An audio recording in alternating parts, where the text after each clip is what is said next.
Chapter 36.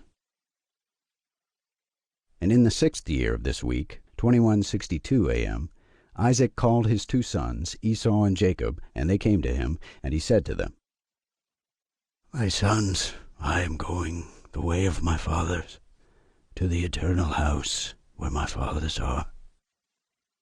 So bury me near Abraham my father, in the double cave in the field of Ephron the Hittite, where Abraham purchased a sepulchre to bury in the sepulchre which I dug for myself.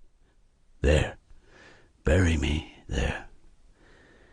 And this I command you, my sons, that you practice righteousness and uprightness on the earth, so that the Lord may bring upon you all that the Lord said that he would do to Abraham and to his seed. And love one another always, my sons, your brothers, as a man who loves his own soul, and let each seek in what he may benefit his brother, and act together on the earth, and let them love each other as their own souls.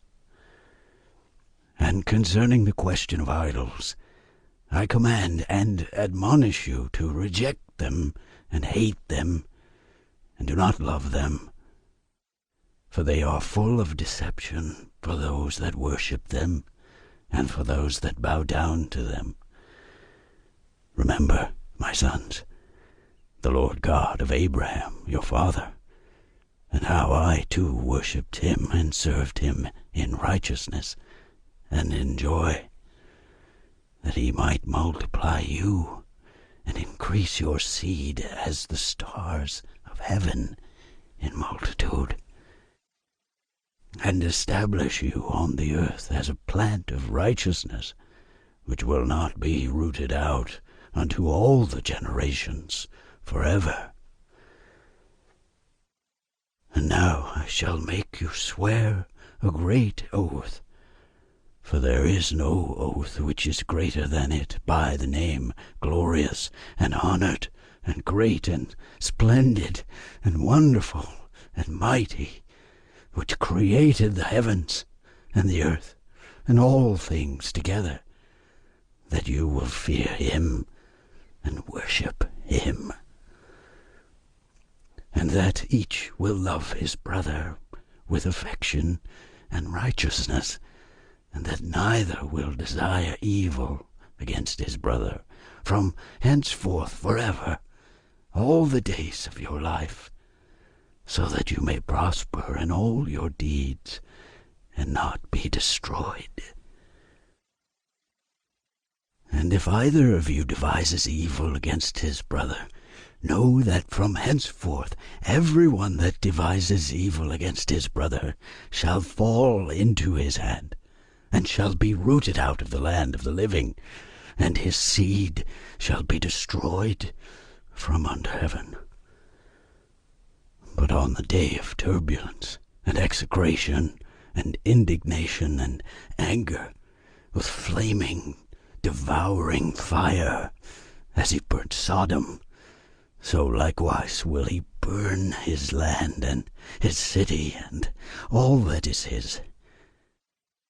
And he shall be blotted out of the book of the discipline of the children of men, and not be recorded in the book of life, but in that which is appointed to destruction.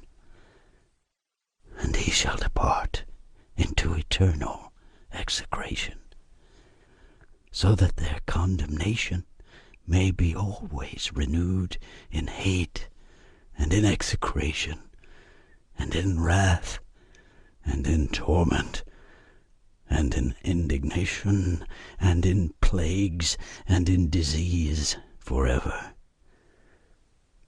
I say and testify to you, my sons, according to the judgment which shall come upon the man who wishes to injure his brother.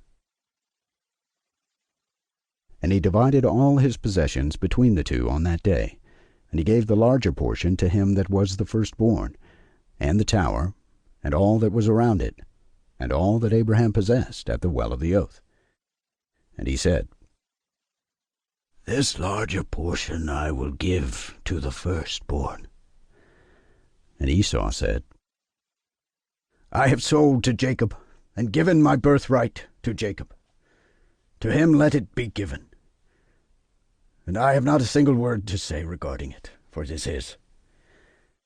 And Isaac said, May a blessing rest upon you, my sons, and upon your seed this day. For you have given me rest, and my heart is not pained concerning the birthright, lest you should work wickedness on account of it. May the Most High God bless the man that works righteousness, him and his seed forever. And he ended commanding them and blessing them.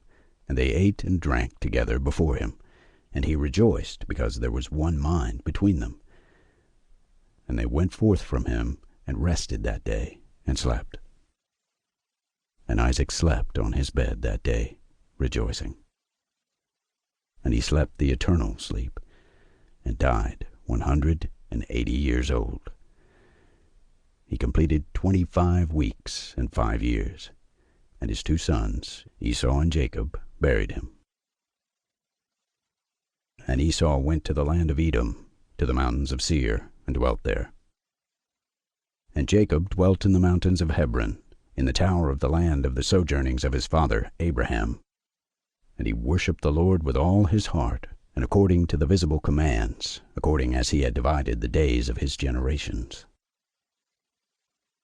And Leah, his wife, died in the 4th year of the 2nd week of the 45th Jubilee, 2167 A.M. And he buried her in the double cave near Rebekah his mother, to the left of the grave of Sarah, his father's mother. And all her sons and his sons came to mourn over Leah his wife with him, and to comfort him regarding her, for he was lamenting her, for he loved her exceedingly. After Rachel, her sister, died. For she was perfect and upright in all her ways, and honored Jacob. And all the days that she lived with him, he did not hear from her a harsh word, for she was gentle and peaceable and upright and honorable. And he remembered all her deeds which she had done during her life, and he lamented her exceedingly. For he loved her with all his heart and with all his soul.